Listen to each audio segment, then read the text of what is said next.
Je n'aurais jamais cru que ma vie finirait dans un drame digne des pires séries Netflix. Un soir, alors que je rentrais chez mon fiancé plus tôt que prévu, j'ai trouvé sa mère, blême, en train de cacher précipitamment une boîte rose dans le placard du salon. Elle m'a dit que c'était juste des souvenirs, mais son regard fuyant m'a glacé.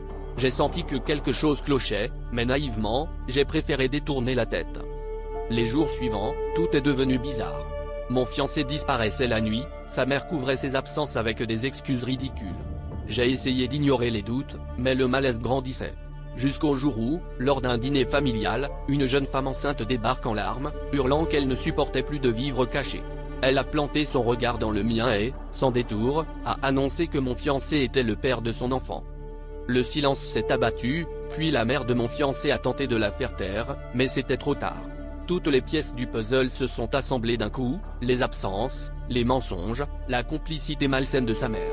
J'ai compris qu'elle s'était arrangée pour que je ne découvre rien avant qu'il ne soit trop tard, que tout était orchestré derrière mon dos pendant des mois.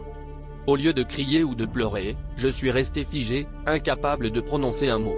J'ai réalisé que j'avais toujours cherché l'approbation de cette famille, au point d'ignorer ce que je valais vraiment. Ce n'était pas seulement leur trahison, c'était aussi la mienne, celle de m'être oublié dans l'espoir que tout finirait bien.